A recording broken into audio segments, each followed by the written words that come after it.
And that brings up a really important fact is I think that culture creates that, right? I think that mentality that we have to sell, sell, sell, sell, sell. We're salesmen and we have to drive for numbers alone. I think that mentality is what creates that ethical dilemma. Am I going to feed my family? Am I going to keep a job? Or am I going to do what I feel like is right? And I think you do the wrong thing a couple times and all of a sudden that moral compass begins to drift a little bit. Hey everybody, David here, and welcome to the ASOG podcast. Payroll day is approaching, the tax collector's calling, and your parts bills are due. Facing all that, you make your phone calls to sell the little bit of work you have sitting at your shop. When the customer asks, what would you do? What are you going to say? Are you going to give them an honest assessment and possibly end up with a small sale or maybe no sale at all? Or are you going to try to talk them into buying absolutely everything on the estimate? If you're not doing the selling yourself, what do you expect your service advisor to do? If they're on the edge of making or losing a big bonus, how do you think they'll react?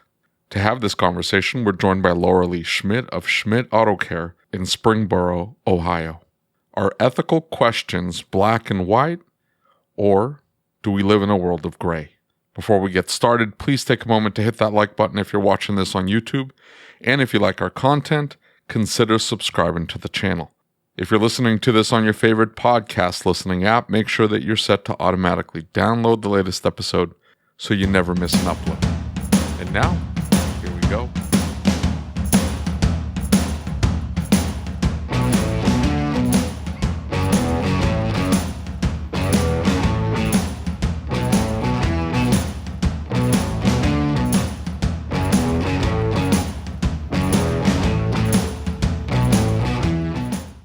Do a lot of ADOS work? I don't do any ADOS work. That's my point. Oh, okay. I didn't know if you already had like a basis. I find this to be the most useless piece of equipment we've bought. Really? We've had ours now for a year, and at this point, the thing probably needs to be updated. And I don't even know if Like we've done a couple of cars, but like the body shops haven't had a huge need for it in our area. Oh, they're not telling you. You know, the deal. Well, I don't know. I pair with the body shops a lot. Like I get a lot of their work. I'm surrounded by them. But I don't know. I mean, I'm not sure. And then this other tech the other day was like, oh, at the dealer, we just plug this thing in and it calibrates everything. I'm like, what? What thing are you plugging in? See, like, that's what? The problem. Yeah, that's the problem. They're not actually calibrating the cars. Yep. Exactly. Because it's like a lot of work when we do it. Yeah, like, exactly. Targets out. It's like a whole thing. Yes, they're not calibrating the cars. They're checking for codes. No codes, they ship it. Yep. They don't care that it's 4 degrees off. There's nothing telling them it's 4 degrees off. They're just shipping the car. Maybe I probably am not doing my due diligence, honestly, because I did get a bit distracted in 2020. ADOS was my last function. But yeah, I don't know. I'm not seeing a lot of interest at this moment. We'll see. These dealerships are not doing these calibrations at all or properly. One. And then two, a lot of these body shops, like all they care about is whether the light's on, and that's it. Yep. And what they don't realize is, hey, you took that front bumper off. That front camera and that front radar has to be recalibrated.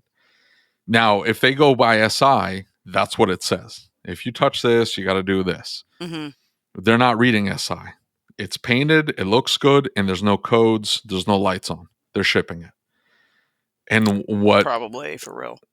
That's exactly what's happening. I'm just telling you. That's exactly. Lucas, back me up here. I'm telling you. Oh, yeah. That's exactly what's happening. And you know what? Some of the local collision shops, I was talking with them the other day, and they're like, hey, we don't know how comfortable we feel sending this to the dealer because they're telling us, yeah, $79.95, we'll calibrate that bad boy right up. Oh. No, I don't think you understand what we're asking for. Oh, yeah, that's definitely what we're doing. Yeah, I know. We're being absolutely. They're telling me the same thing when I drop off the car, and they're like, oh yeah, $170. I'm like, you're doing that much work for $170? You guys are nuts. They're like, sure, why not? Yeah, you guys aren't doing jack. You're aligning the car and scanning it for codes. Like, that's all you're doing. But I mean, ours at that started point, like 300. Right? I think. Yeah, that's crazy. Okay, maybe I need to work at this ADOS thing a little harder. Well, so the angle. I don't remember what episode number it is. Well, we had Dirk Fuchs on, and he was with iCar is taking the angle of informing the insurance companies, and Yeah. essentially saying that if these body shops are not certified through some type of training. Now, of course, iCar is going to provide the training, but if they're not certified through these training programs to handle EV, to handle ADAS, to handle some of this new technology, you need to penalize them, or you Mm. need to at least offer an incentive, a discount to those shops that are doing the training. Yeah. Because I'm telling you, like, go listen to the Lesniak episode. It's scary what these dealerships are doing, and the tool manufacturers know what they're doing. They're Yeah. supplying the dealerships with the tools. Yeah. And the Hanging on tool the fence manufacturers behind are the coming shop. up behind them. Yeah, they're coming up behind them to check to make sure that they're doing things properly, and they're not. And they know Yeah. it. Mm. Yeah. Well, enter me then. Yeah, In my shop. it's pretty tough, right? Exactly. Well, so I mean, I think that you create an advantage for yourself, right? So, are you guys going to tackle EV too? Is that We the game? want to for sure. Like, we have a handful of the cars in our town. I want to be the first station or the first place that has the charging station. And we've started like trickling some education in. All Right. of my techs are super on board with learning and really excited about it. So we'll see how it goes. We certainly want to be, we always like to try to be the leaders in what's going on in the area. So Right. we'll be the first ones that pop out with stuff. Oh, that's very cool. Well, that's what you have to do. Like, that's how you have to prepare. That's why I'm looking for this extra space. Yeah. Like, I have to be ready to go, because I know everybody else is either waiting for the buyout, waiting for some contractor or some developer to come in and offer them $1 bajillion for their land, and they're just buying time to get bought out, or they just don't know. They're new and they don't realize what's coming. And so I'm going to swoop in there and get in the middle of that. Yeah. What a It's why we killer took the retirement little plan. shop next to so we have like a B shop next to our place that was like a plumbing place or whatever. And we started renting that spot last year for the reason to move ADOS over there, because it does take so much room out of our shop. And we were on the hook with like this company that did windows, and they were like, "Oh, we're going to send you all of our work for window, like the window calibration." And then I don't know what happened to them because they never did call us back. So we've got the machine and everything moved over there for the space to make it happen. We just haven't really pushed on it much. That's our own fault. You Well, I need to mean, talk to Mark Cox. Mark Cox. All Yeah, right. he's out of Florida. He was with Management Success for years. I think he's with ShopFix now. I can't remember, but um, the guy's removed himself from the business. But one of the things he does is he makes his sales calls, and he brings a bag of cookies, just like Management Success teaches. You bring a bag of cookies. It has your sticker on it with a little brochure. If it's an existing account, he just goes out and he makes his rounds. He hits the same places every single month with consistency to make sure that he gets in front of them over and over and over again. It's just like the tool guys. And with that consistency, he's been able to build his fleet accounts like immensely. He's killing it with just fleet accounts. And he's got several of them. Like, he's not. We have a friend who she sold her business, but she had all of her business tied up in like 3 accounts, and one of them dropped her. And all of a sudden, her business dried up by like 40%. Right. And she was on the verge of closing, and then she decided, I'm not going to do this any longer, and she closed. But it was because she had everything. You know, it was easy. Just open up, and there's 7 vehicles sitting outside. She didn't have to market for it. She didn't have to make any phone calls. It were all the same fleet company. When somebody lured them away, all the business dried up. Yeah. We definitely don't play with all. We don't lean on fleet heavy for much. We've got fleet, but can't rely on it. They are too shifty, at least in my area. I agree. And sometimes they have some very unrealistic expectations. Yeah, we had one that told us we had to be open on Fridays, and we were like, "No, thank you. No, You don't get to tell me when I go to work, sir." That's it. That's exactly right. That's exactly right. We had this truck, this diesel truck. The guy calls me. We didn't have any room for it. We didn't have time to deal with it. and he was a construction company, was one of the 2 vehicles he had. He's like, I can't be down on this vehicle. And he gives me the symptoms, and I'm like, well, can you do some work yourself? And he's like, yeah. Just let me know what I need to do. And I said, well, run this test, do this, and, and then report back what happens. And he calls me back, and he had it's a diesel. So you need to have matching batteries in there. They need to be, about the same age. You want to make sure that they're at least the same rating, which wasn't even the case. And he's describing what the problem is. And I go, man, how are the terminals? And he's like, well, they're corroded. I said, well, clean them off and then let me know how it does. But make sure you clean them, like take them all the way off, scrub them down, and make sure they're pristine. Well, instead of doing that, he decided he was just going to throw an alternator in the vehicle. And then when that didn't work, he towed the vehicle without calling me or anything. He just tows the vehicle to me. And I need to move it. This thing is enormous. We can't push it. And so I asked the tow truck guy to help me. We get 3 jump packs on it, and the vehicle starts and runs. And you could tell that the vehicle wasn't charging, or at least the batteries weren't getting charged. And as soon as you disconnected everything died. And so I tell him very, very quickly, I'm like, I think your problem is your battery terminals. He's like, what do you mean? The battery terminals that you didn't clean? I told you to clean the battery terminals. You didn't clean them. Like they're in really bad shape. And I think I haven't done a voltage drop test. Like I haven't verified this, but just based on what we've seen so far, I think you're going to end up buying battery cables. I said, I will test the alternator to make sure it's charging. And he said, okay. Well, again, we were super busy. He calls me up and he's like, man, what's going on? What's going on? I need this vehicle. I don't care what it costs, this, that, and the other. I just need it back. I said, okay, I think you're going to be buying like $1,600 in battery cables. Because at this point, I'm replacing both negative, the cable that goes from one side to the other, both battery, all the way down to the start of the whole thing. They were destroyed, like absolutely destroyed.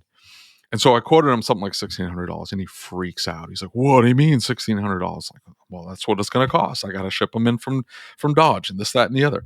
And he's like, oh, well, hold on to it. Hold on. I'll let you know.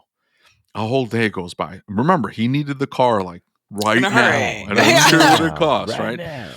And so he calls us back, and I explained to him what's going on. And I'm like, hey, look, we tested the alternator. Alternator is charging. It's not getting to the battery. The problem is in the cables.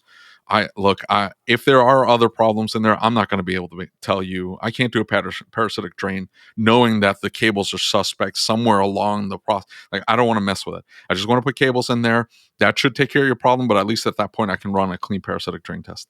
And he's like, well, okay. All right. Go ahead and do it. We order the stuff. We were going to get it done today. This morning he calls. He's like, man, I can't wait any longer. You guys are taking too long. Just you know what? I think I'm going to come pick it up.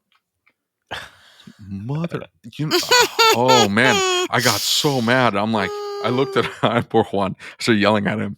I yelled at him so he could pass it along.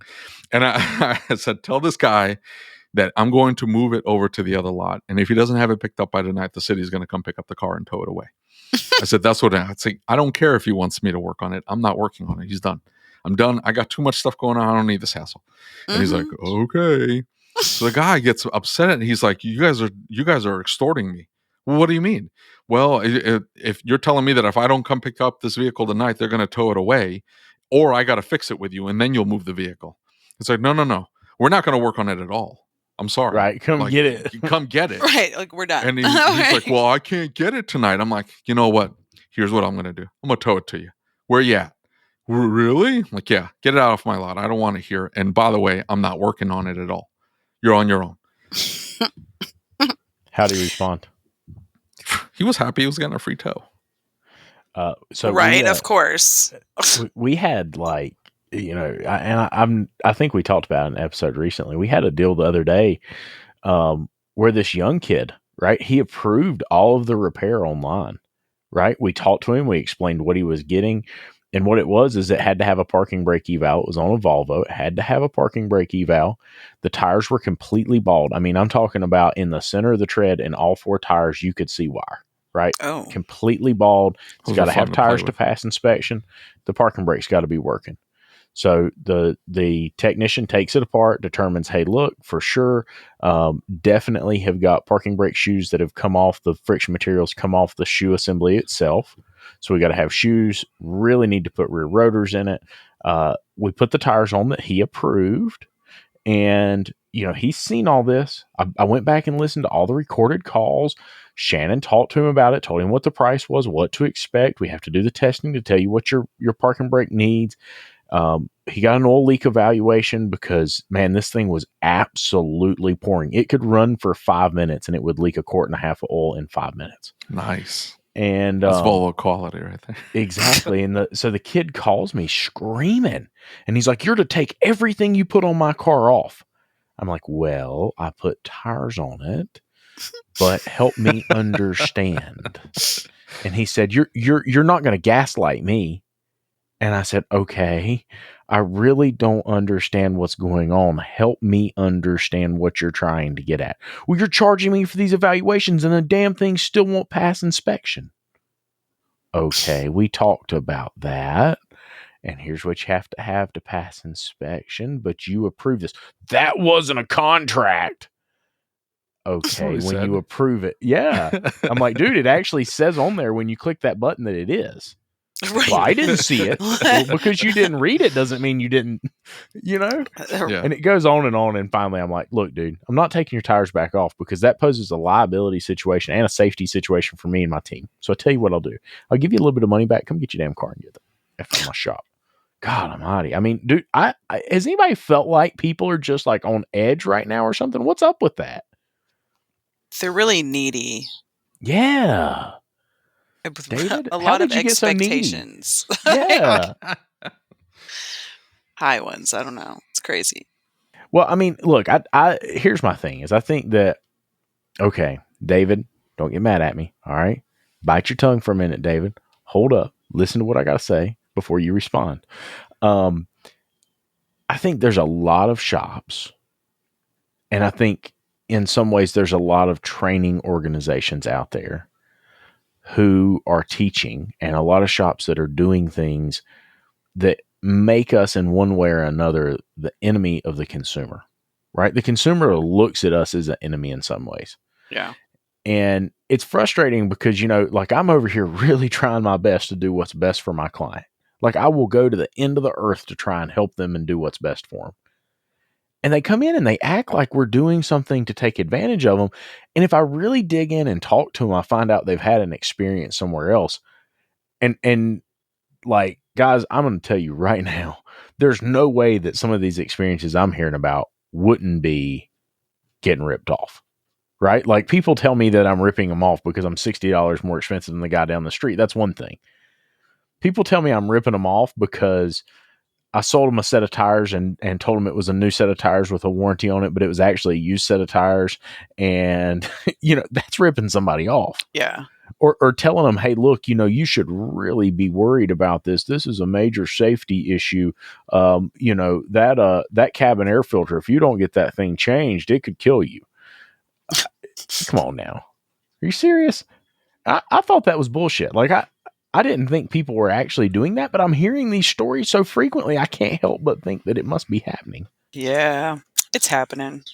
Well, everybody set up shop, right? Like in 2020, everybody decided that they were going to go open their own garage out of their literal garage. So literal garage. So it's like they're all telling like these wackadoodle tales to everybody. I get it all the time. Like, Bub down the street said that this was going on and he was going to charge me $20. There's a guy in town that does brakes for $30. What? And then they're coming to my shop. I'm like, it's like $450. Thanks. Like, yeah. I mean, so we have to compete with these like backyard billies trying to turn a wrench. I don't even know where they came from, but there's this influx of them that happened in our area. And or they became a mobile tech. So they'll come to your house and tell you crazy things. Well, I have definitely noticed that there's been more and more mobile operators popping up. And I mean, I've got friends that are mobile operators and they do a good job and they're professionals, but I also know there's a lot of mobile operators who are jumping in there and trying to do work that they're not exactly qualified to do. And they're not properly setting expectations. And now the client's upset and they come to me and they're like, I just paid this guy $300 to fix that. Now you want another 150? If you'd have brought it to me first, I would have fixed it, but. Right. It's been a conversation we've had to have a lot in the last probably 6 months with our clients. Like, I'm sorry you paid this much somewhere else, but this is what I'm not fixing their problem, like their mess up. Right. Well, I mean, so I think that some of that comes back to what's being taught. And I think there's lots of companies who teach service advisors, and there's lots of folks who don't train their service advisors. But I think the most important thing about any service advisor, I was having a conversation, and I think the TechNet group the other night, the most important thing a service advisor can do is be honest, be transparent, and be ethical, right? If they don't do anything else, if they can get those down pat, not trying to sell something someone doesn't need, not trying to take advantage of them or try and use fear to get them to do something, just being completely honest and truly be an advocate for the client, right? I think that goes so much further. And I think that the client really sees that you're truly trying to take care of them. And that's huge. That's so important. That's what we're supposed to be doing. And that's what to me, that's what differentiates a business, right? Is if you are a true business operator and you treat your customer properly and you're truly caring for them, trying to provide them a high quality product, I don't think they ever question you. And they shouldn't if you're being honest. But I think we've got some people are skeptical though, just because they've been burned. Well, that's what I was getting ready to say is we've got so many scumbags out here. And look, guys, I hate to say this, but there's a lot of folks who teach that scumbag method is the right way to do it. Right. So now all of a sudden you get caught up in a scenario where, of course, clients are going to question you because they have to question you because every other person out there is ripping them off. I feel bad for some people. I do. And you want to try to help them out as best they can. There was this, I'm on Nextdoor on that app, and this lady posts, beware this shop. It's a European shop. Like it's maybe half a mile south of me. And they've been in business for 30 plus years. So they've been around the block, right? Well-established business. And she's like, these guys are ripping people off. I paid $5,000 and it should have been a new part and it wasn't. They put a used part in there and didn't tell me. And I've got picture proof of it. And just want and they told me I needed brakes and I didn't actually need brakes.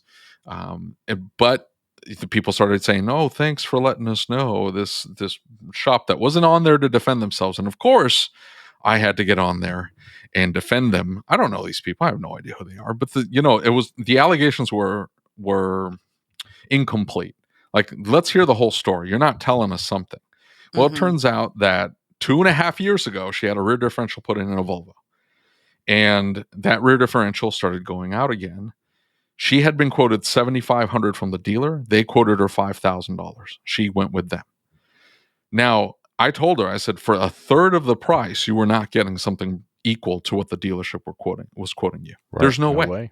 There's no Common way. sense should tell you that. They think there's that much markup. I don't know. Logically, just think this through. I get that the dealership's pricier because they've got more frills, but just think about that. A third of the price, there isn't that much markup in anything. You can just cut a third of the price down and it's perfectly fine. So they cut a third of the price down, they do the repair. And 2.5 years later, she comes back with the same problem, and they tell her, "Hey, the thing went out," and they offer to fix it for $2,500. At that point, they're probably getting a deal from the used lot or whatever they get, and they're cutting her a deal. And so she's like, "No." So she takes it to the dealership. Now the dealership, of course, what do they see? An opportunity to slam dunk all over this shop, right? Yeah. Oh man, they are taking advantage of you. They took a picture of paint markings on a cross member that is near the rear differential, not on the rear differential, the cross member. And they told her that when they see paint markings like that, that's a used part. And I mean, at this point, there are 100+ comments and people just back and forth. There's a lot of people who are on there defending the shop because that's where they go, right? And all of a sudden, you're calling them stupid for going to this shop, and that you're like, hey, they've been taking advantage of you, but you're just too stupid to realize it. Right. I am the savior here for, making everybody realize that this shop is screwing people. And it's just people on there like, contact the news, the local news. Like, nobody watches the local news, but whatever, right? Like, contact the Crime Stoppers or call the police and file a report. Stoppers. Or the BBB, like, they're relevant, right?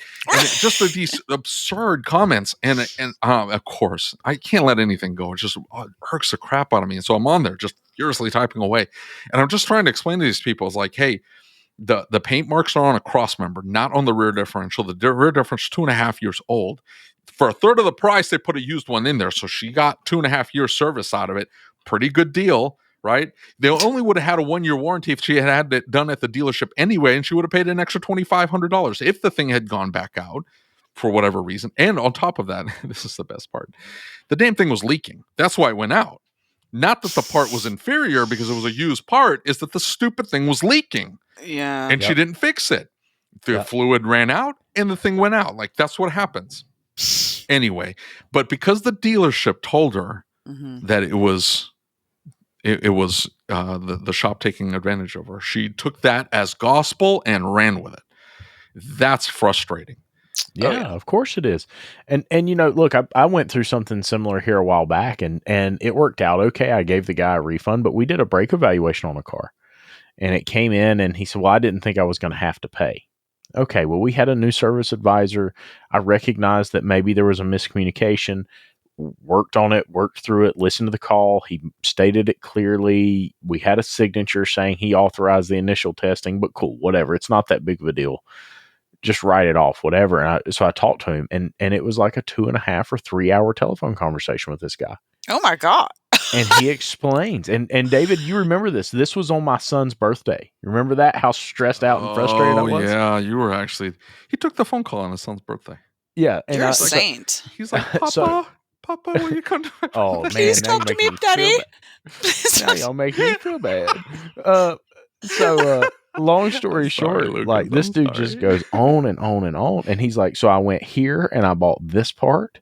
And I went across town and I bought that part and I got this cheaper here.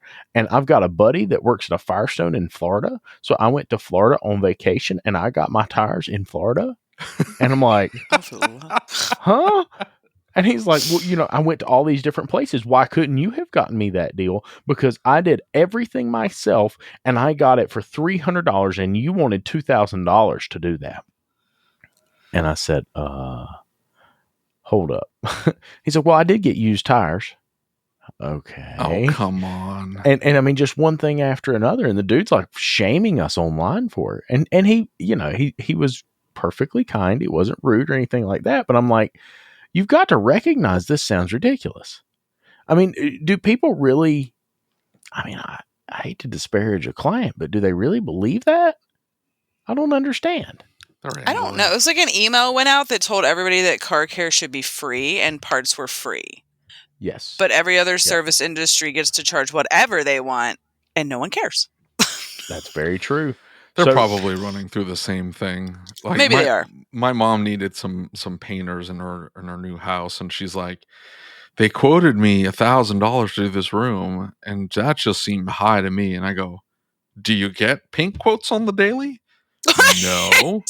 I'm like, where do you come up with this? It seems high. And do you know what the price of material, overhead, cost of labor? Are you familiar? She's like, I have no idea. I'm like, exactly. So whatever the guy quoted you, if he wants to back up the work and you can afford it, do it. Or get more bids. Like, what do you want me to tell you? It seemed high? What the hell does that mean? It seemed high. Right. You have no point of reference. You have no idea. Right. It's that emotion that everybody wants to go off of.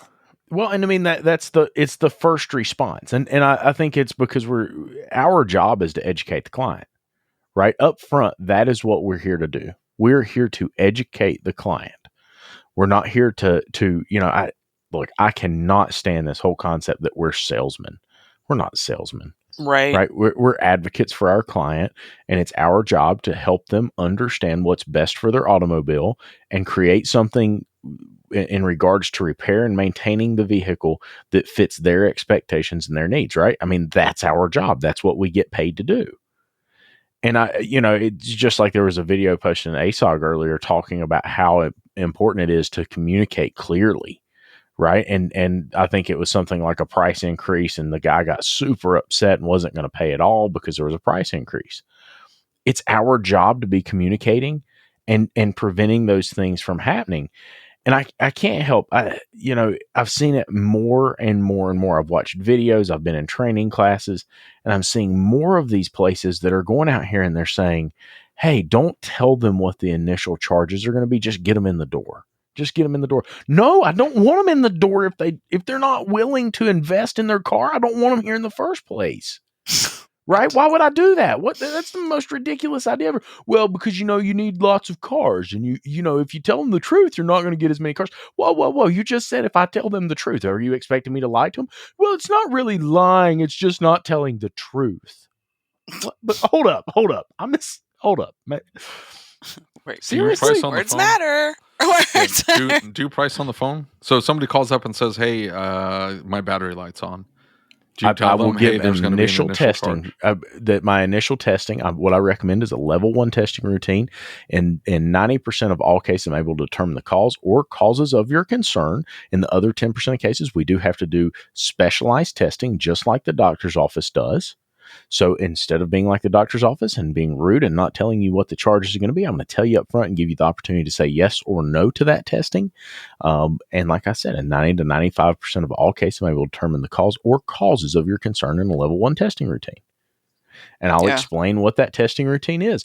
I'm not going to bring somebody into my shop without them recognizing there's a charge for my services. Well, right now, I just can't get my head around the fact somebody would go somewhere and expect there not to be a charge.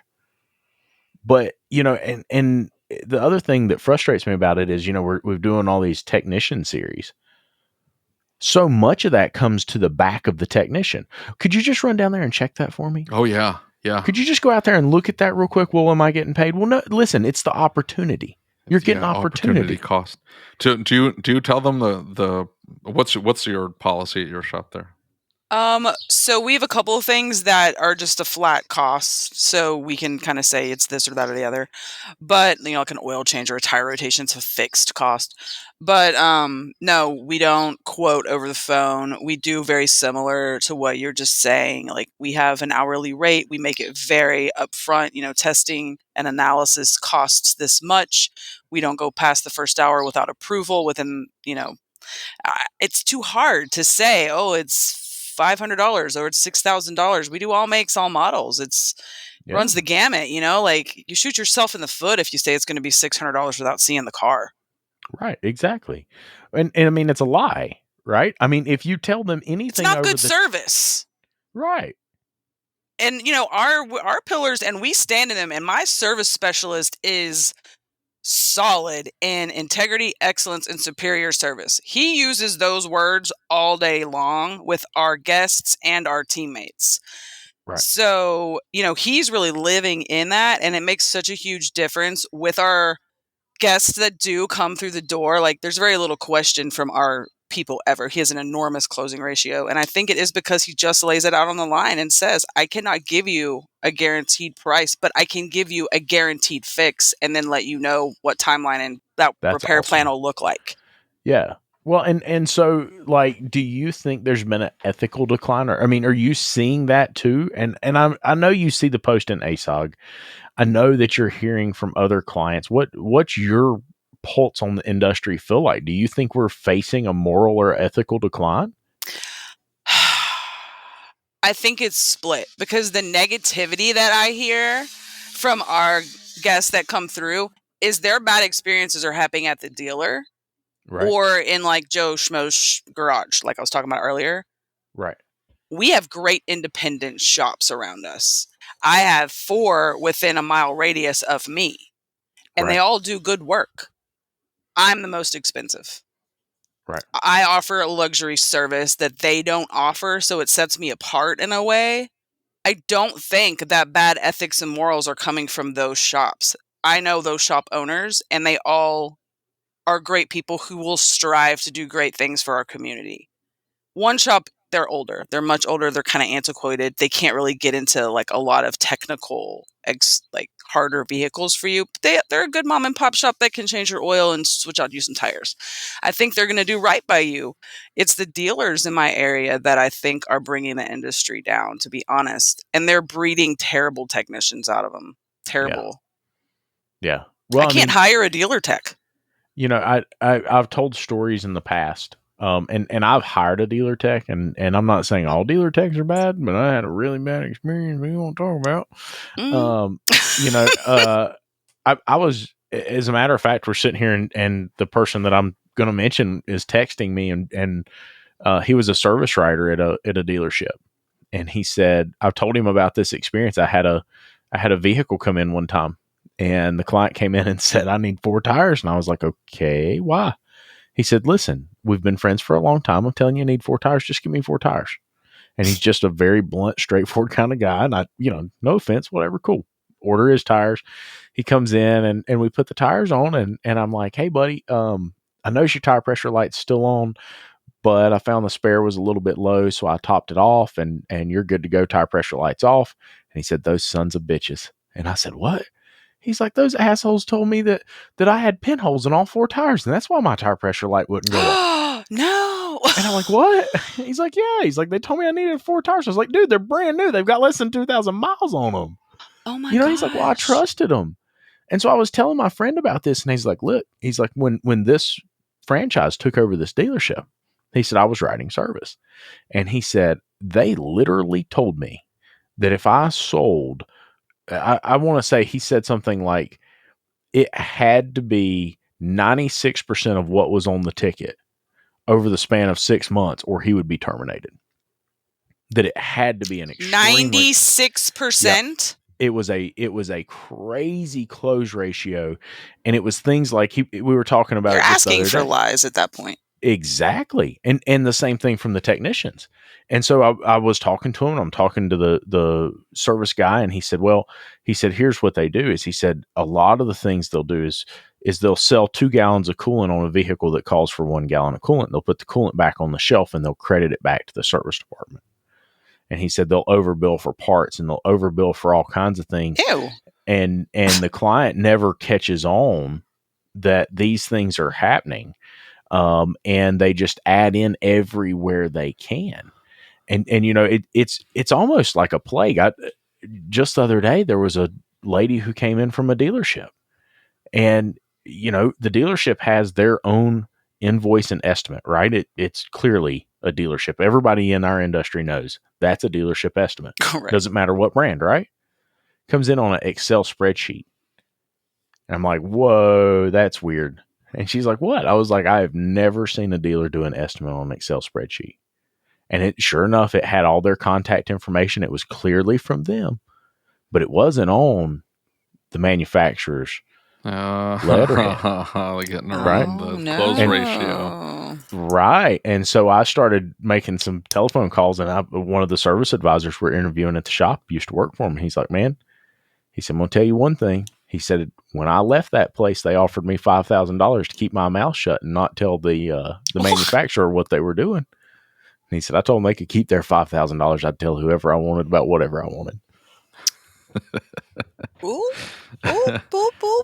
So, I mean, I'm telling you, I think that culture, and that brings up a really important fact, is I think that culture creates that, right? I think that mentality that we have to sell. We're salesmen, and we have to drive for numbers alone. I think that mentality is what creates that ethical dilemma. Am I going to feed my family? Am I going to keep a job? Or am I going to do what I feel like is right? And I think you do the wrong thing a couple times, and all of a sudden that moral compass begins to drift a little bit. Yeah. Swings. And look at what happened to David. What happened to me? What are you talking about? You, David? Yeah, well, I mean, listen, after he voted for Biden, the next thing you know, He's we're gonna have to cut that out. Oh, Thanks come a lot, on. David. yeah, man. Can't believe you did that, and now look what's happened. I mean, they're calling you He's a bear now, wildly David. popular. I've got the article clip from CNN. He's a wildly popular president. Fake news. Yeah, exactly.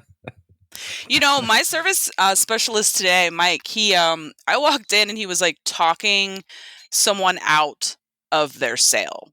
Yeah. And so I was like confused because I'm like, what's happening? I wasn't involved in the beginning of the conversation. So when he hung up, I was like, what are you doing, sir? Like, we are here to make money. And, you know, he was like, listen, he's like, let me take you out back and show you the van. It's like a van I've never even heard of. It was like from 1998 or something like that. I don't even know if they make this van anymore. I don't think so. It was a craptastic vehicle. It was probably worth like $200. And it was like a $2,000 repair almost. And they were going to do it.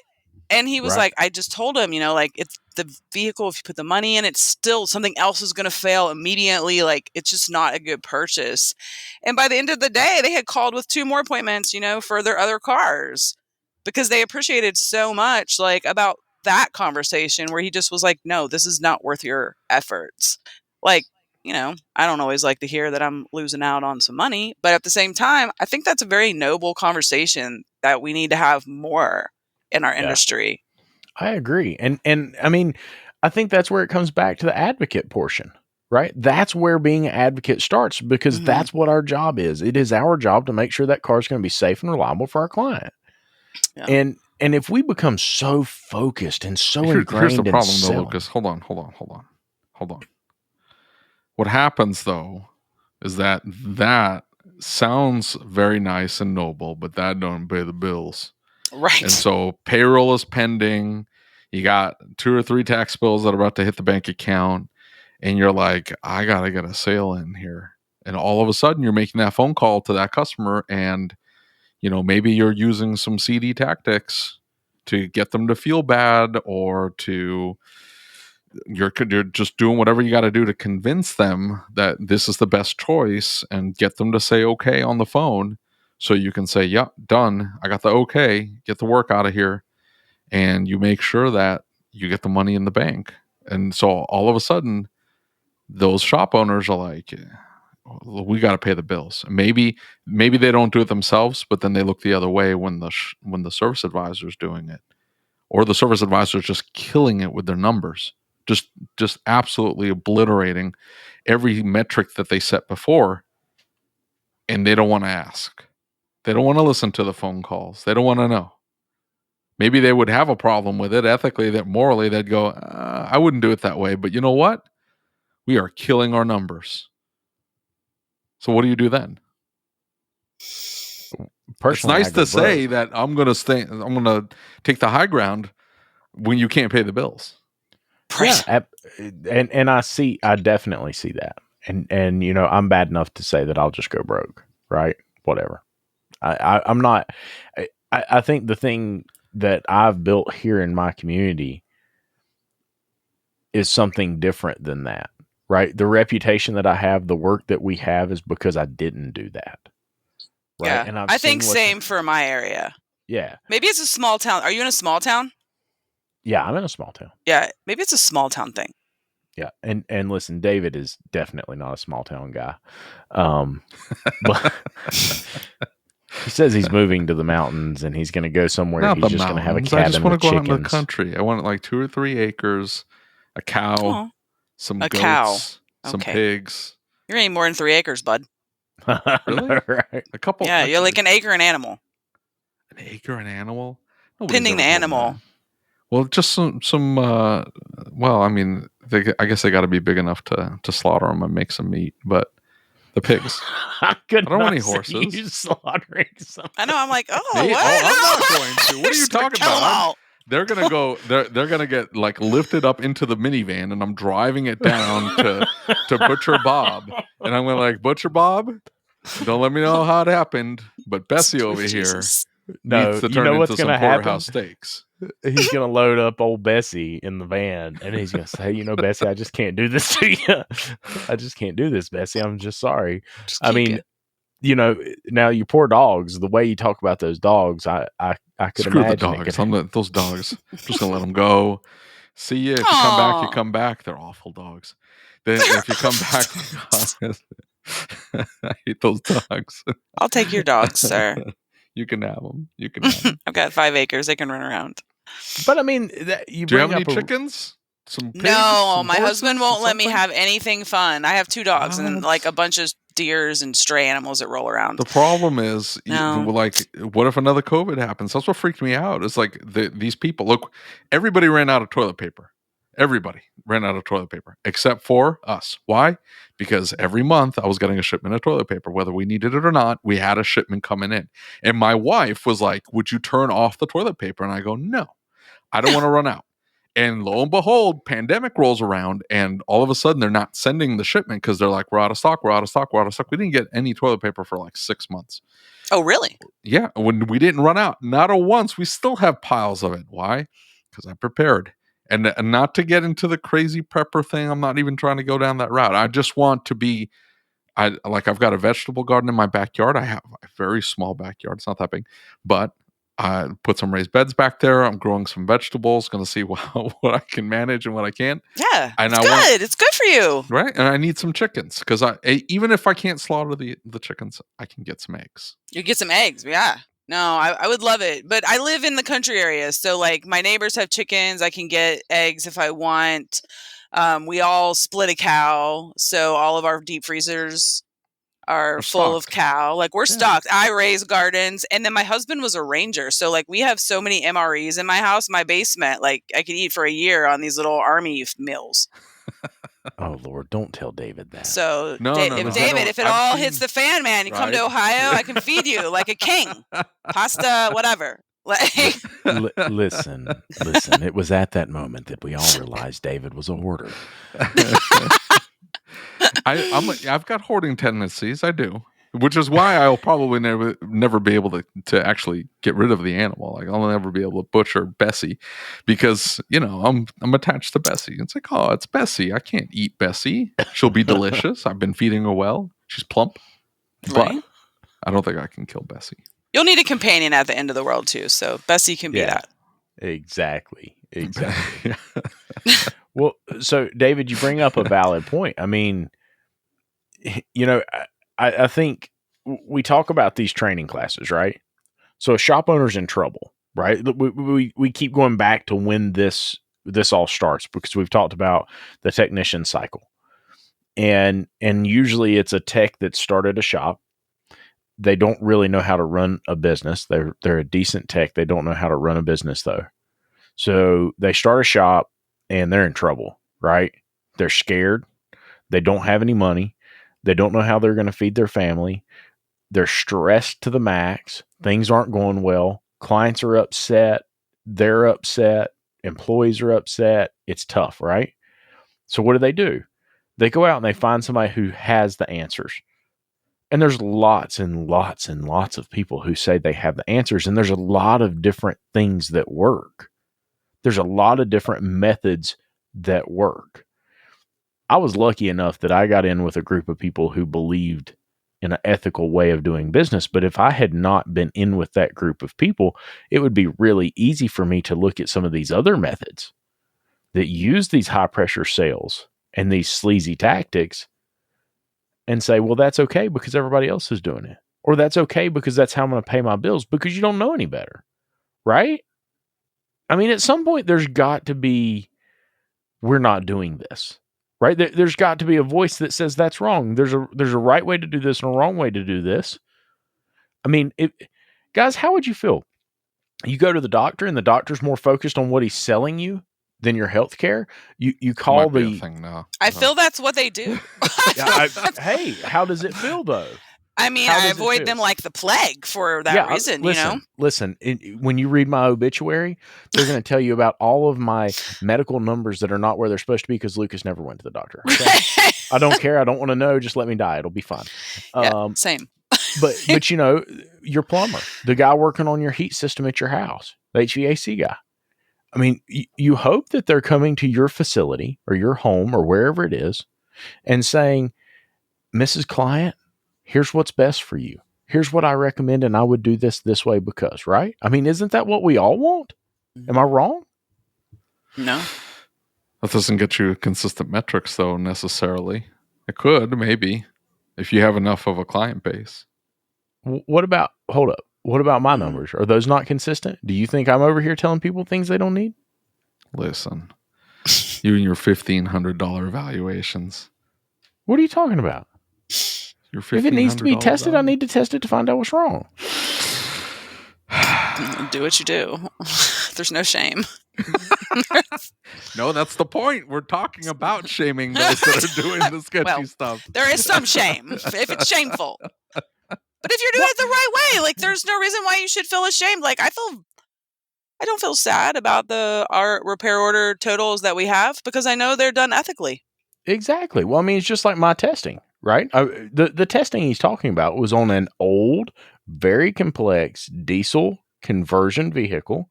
Oh Lord, of course it's like that then. It was a European vehicle. It had 15 to 16. It was a Honda Civic. Quit lying. What? It was not. What? Listen, I'm kidding. But long story short, they had 16 different complaints they wanted addressed. And to address each one of those complaints, it required testing in the neighborhood of $1,600. They approved it. And they approved it because we talked about why we were going to do the testing first. We fixed their concerns. We made sure the vehicle was fixed right. Through that testing, we were able to say, hey, that last thing where that person recommended that you needed an engine, guess what? You don't need an engine. You need this, this, this, and this. It's going to be about $300. And the end of the day, it still saved them more than an engine was going to. Exactly. So, I mean, I think that if we're providing an ethical service, if I go to the doctor and I say, hey, doc, my knee hurts, my ankle hurts, my foot hurts, my hand hurts, my head hurts sometimes, and my back hurts, and my butt hurts. Guess what he's going to do? He's going to say, well, I got to do an x-ray of that. I got to do an x-ray of that. And if you do this many x-rays, it's this much. And you know what? He's not going to tell me that because I got that many x-rays, I get a value discount. Right. Buy one, get one free. Yeah, he doesn't accept my coupon from the other place down the street. Right. I mean, it just does. I went to a class recently and somebody said, somebody comes in and they were talking about parts. And they said, if you go in or if somebody brings their own parts and says, hey, I need my own parts installed, laugh at them hysterically because it's so weird that, we're not convincing them that that's abnormal for that to happen. Right. I thought that was an interesting perspective. Like, what the hell are you doing? This is insane. You don't go to a restaurant and do that. You don't go to the doctor's office and say, hey, I need these parts put in. Right. I've brought my own Tylenol. Yes, exactly. I mean, David might do that, but I'll save me a few dollars. It's fine. It's true. Just about the conversation.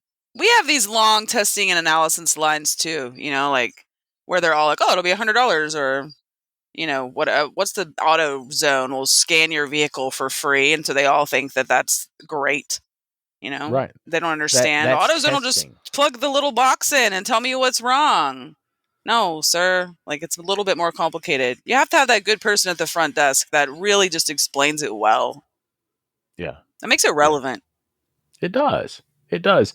Well, and I mean, I don't know. I can't help but think that we've gotten to such a point right now that people are so untrusting of our industry that they're just going to question everything we do anyway.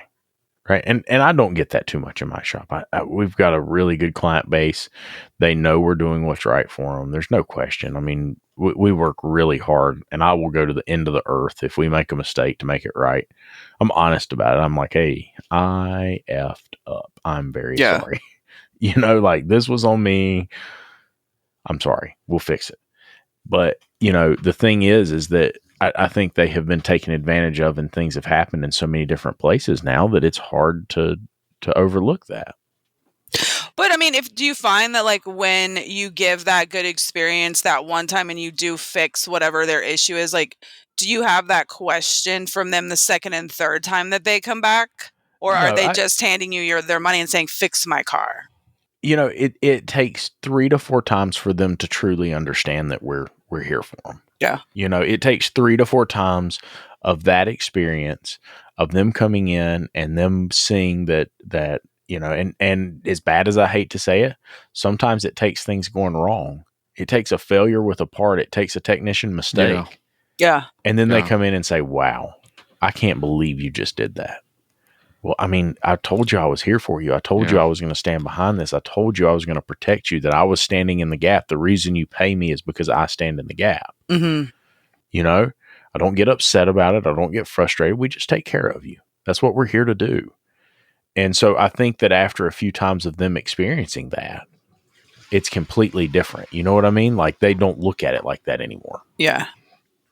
I think if this shop up here, the European shop that had denied the warranty, it was 2.5 years in. They should have a 3-year warranty, but whatever, right? It's especially a European shop. I guess But you I mean, don't want to when you're a how can you European warranty shop, a used part for 3 years? I mean, I guess you don't, but I don't know if it was No. used or maybe remanufactured. Maybe they've got a line of remanufactured rear differentials or whatever. But even still, like, it depends on the mileage and stuff, like how low mileage. But even then, I think what irked her most, because we started PMing each other because she wanted to explain herself. But if she had told me what she had if she had posted what she told me, it wouldn't have looked as scary, and they would have been less sympathetic to her. So it was almost disingenuous to just post it the way she had posted it. And the thing that irked her the most, though, was that they seemed unsympathetic about the part failing only 2.5 years later. She was, the vehicle, it's whatever, it's got 150,000 miles, let's say.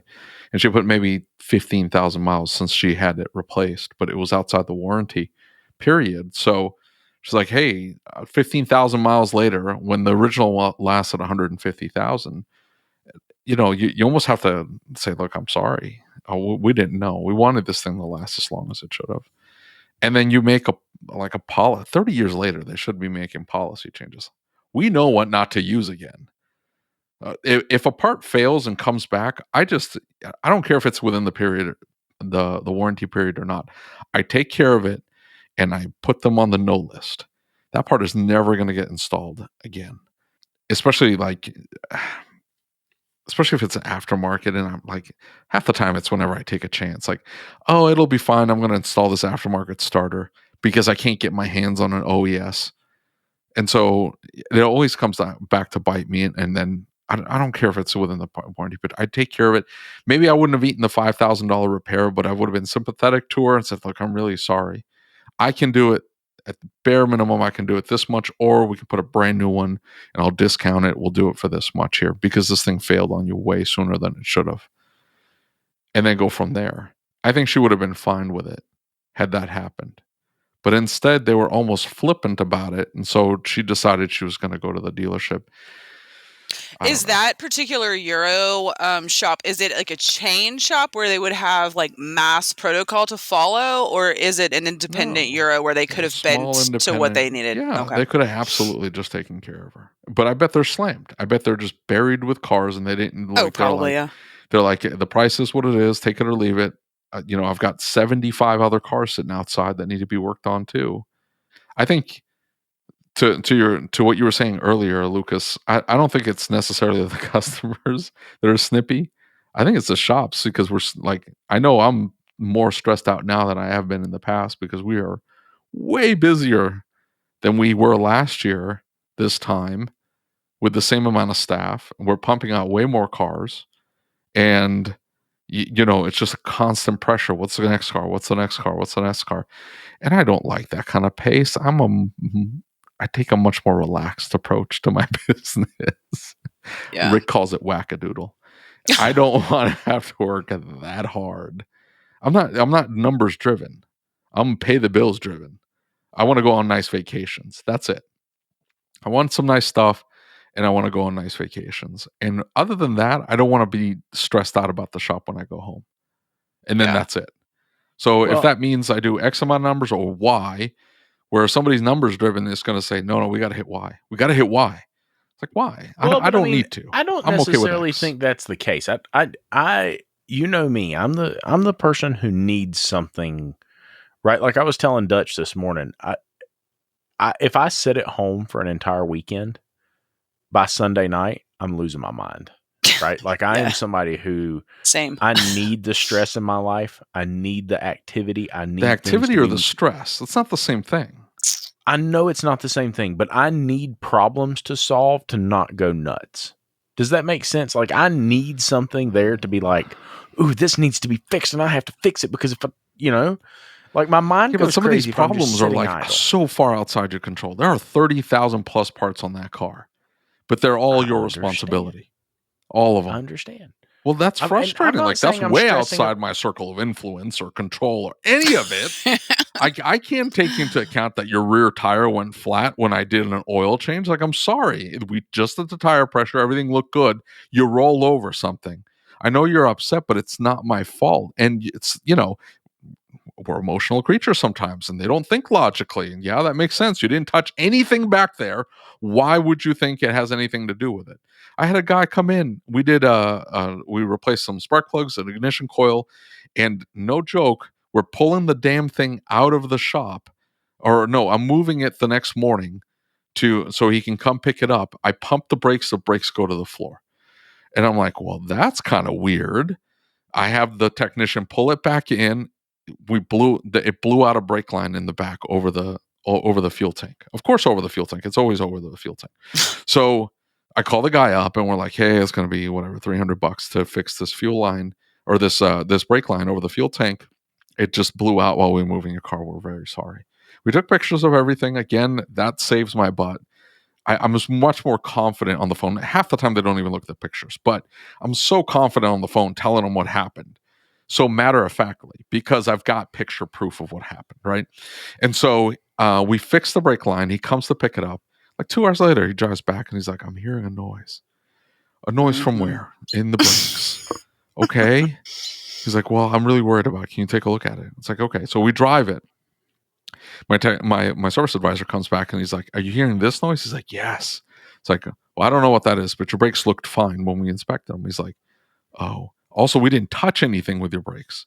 Like we did a through the wheel visual inspection of there was pad material there and the wheels were tight. That's it.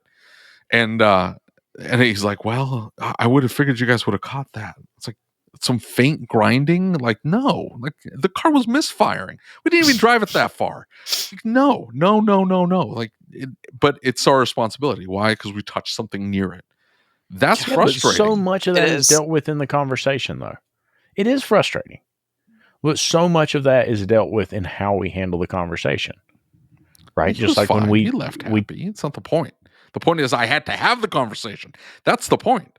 I shouldn't have to have that conversation. I have that conversation before they ever get to the shop. How's that?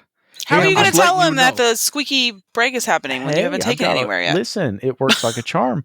You just politely explain, now, Mrs. Client, what we believe here is that it's our responsibility to keep your vehicle safe and reliable for years to come.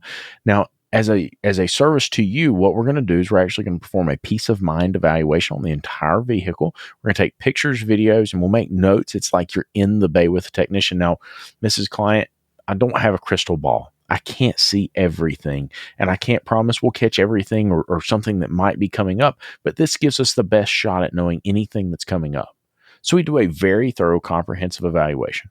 We document everything we find, and then we talk to the client. There may be other things that we can't see or we don't know about, but this is our best estimate of the vehicle's condition. And about 90% of the time, we've already called it, and the other 10% of the time, I just politely explain, Mrs. Client, I completely understand, but as we've discussed, I don't have a crystal ball. I can't see into the future. It makes all the difference in the world. Because it's true, right? Sure. Listen, that would come off as listen. I can't look into the future. If I could, I wouldn't be owning a repair shop. I'd be a bajillionaire. Right. That's how that would come off. I don't have the southern charm. It doesn't work. Listen, honey, what you got to do? You just got to talk to him real nice like.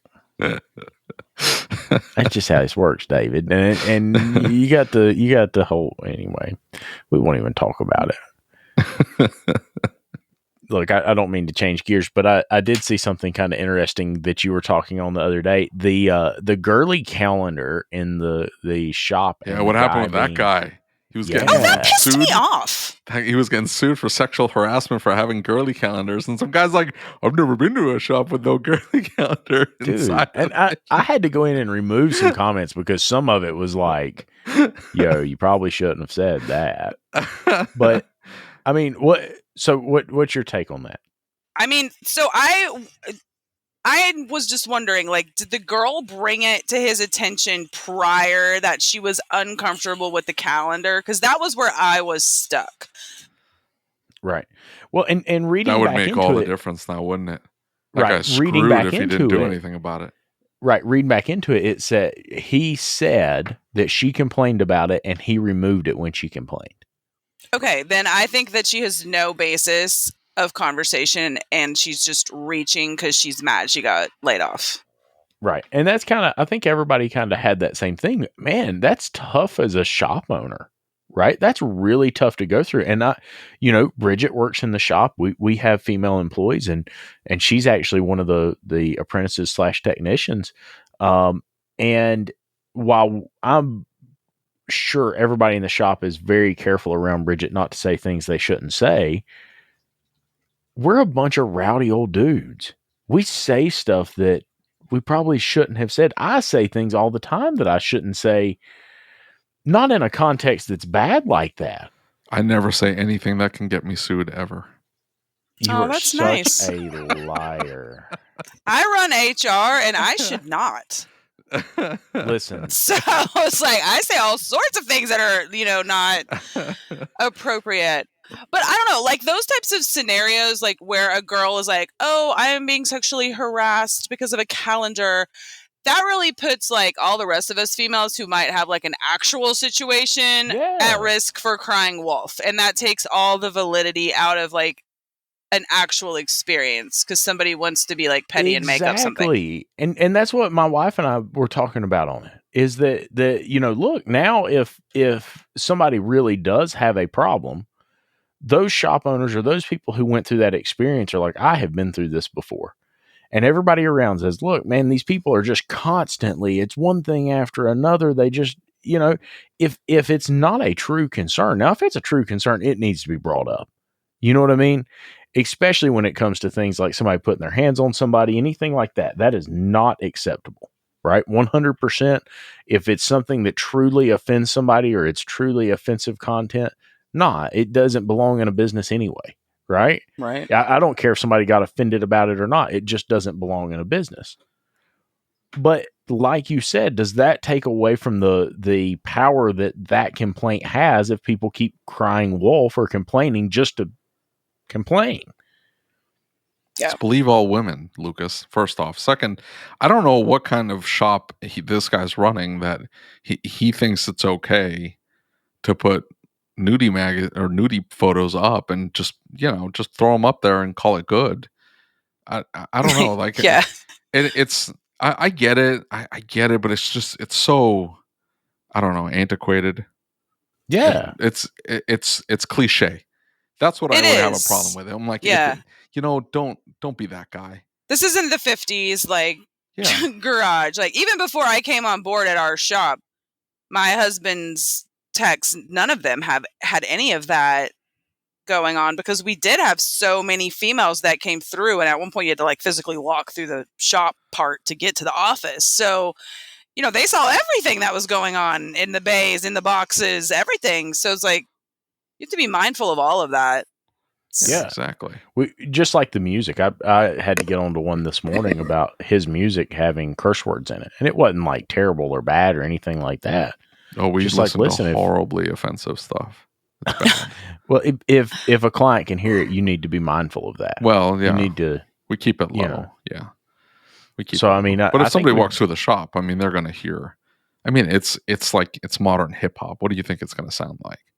There's a lot of stuff in there that you can't repeat. Mostly it's just jumbled words these days. So not mumble rap. I'm not talking about mumble rap. I said, when I mean modern, I mean, okay, mid to late 90s, some early 90s stuff.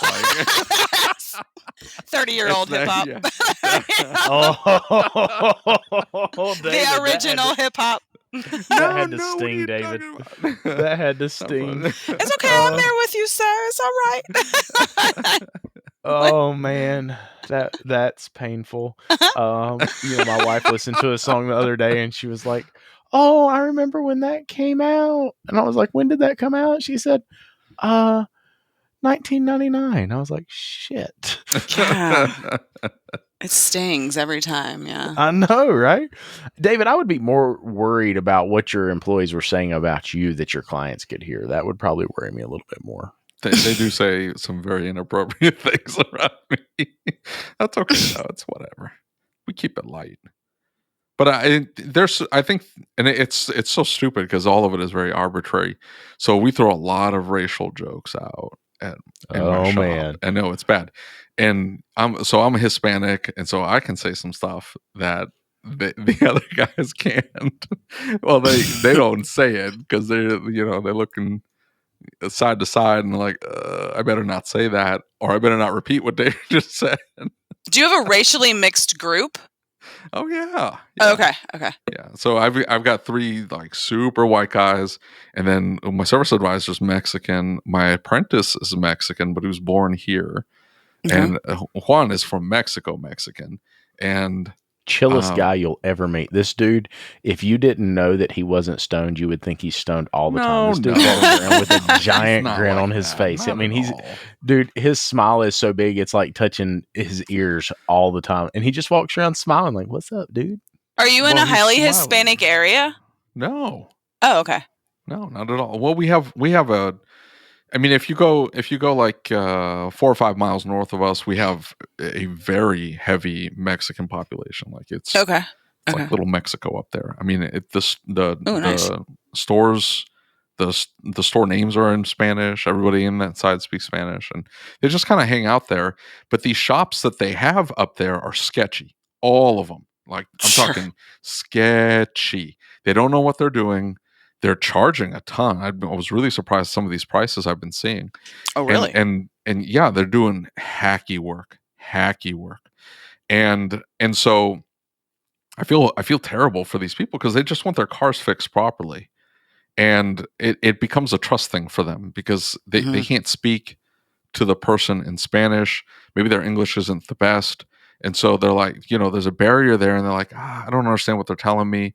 But they're telling me that it's $1 billion and I can take it down to the guy on the corner and he can do it for half. Well, the guy on the corner doing it for half is not doing it properly, or he's cutting corners, or he's using a used part, because they'll drive down to the pick and pull and grab the part off the pick and pull and drive back to the shop and install it, like an alternator or something like that. And all of a sudden, like my $600 alternator install is $200 from them. And it's because they use some oil-soaked alternator that they pulled from the pick and pull. But all they know is that I'm expensive and they're cheap. Right.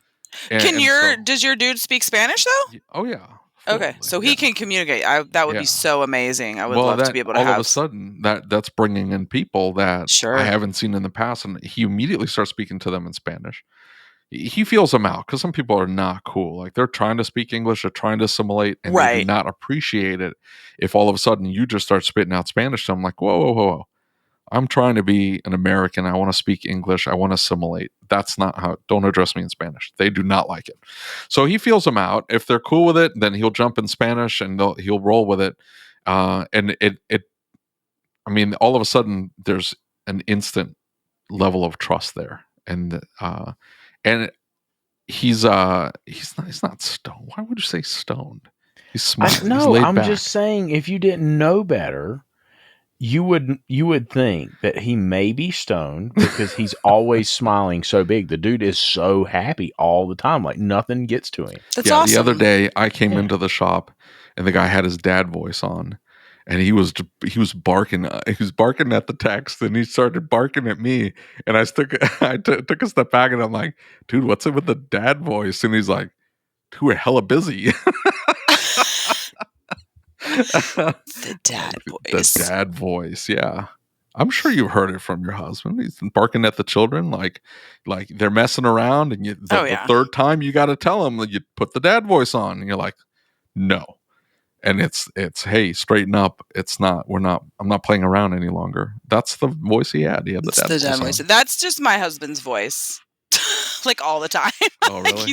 he's all like, he talks to my child like our employees, talks to our employees like my child. Like that's his voice. He's like militant all the time. Yeah. That's Yeah. awesome. He has no chill. I'm Could too you chill. just relax a Way little too bit? chill. Yeah, I'm too He has chill no all chill. the time.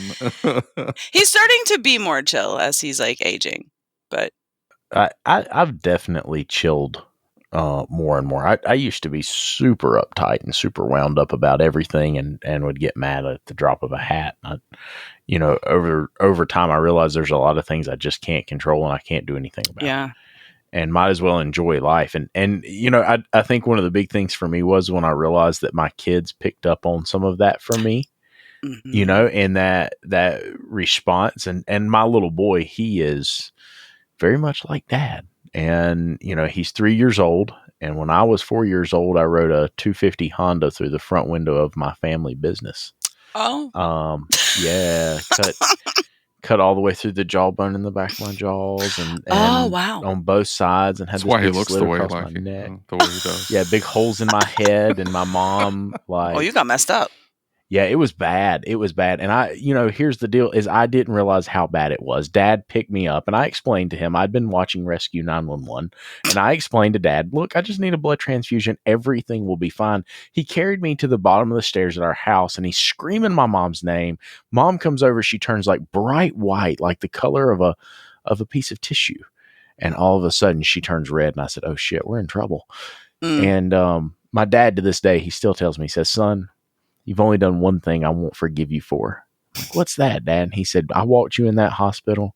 That nurse looked at you and said, what happened? He said, you looked at me as serious as can be, square in the eyes, pointed at me and said, he did it. I'll never forgive you for that. So, I've Nice. always been a bit of a troublemaker. And now I'm looking back and I'm saying, oh no, he's starting to act like I acted. And he's starting to, I've got to set a good example, right? And life's too short to be wound tight and upset about things. And you miss all these things when you're so upset and stressed out all the time. Slow down and enjoy a little bit. Like, things don't always have to go your way. And it's okay if things don't go your way, Well, I hope you enjoyed this episode of the ASOG podcast. If you'd like to catch these episodes early, you can do so by becoming a patron. Just go to asog.site and click on the Become a Patron Now button. Becoming a patron helps support the show, gets you several perks, and is tax deductible. Make sure you're subscribed to the podcast and on YouTube so you never miss any of our upcoming episodes. And as always, if you have any questions, comments, or concerns, shoot me an email. My email address is david@asog.site. That's david@asog.site. Until next time.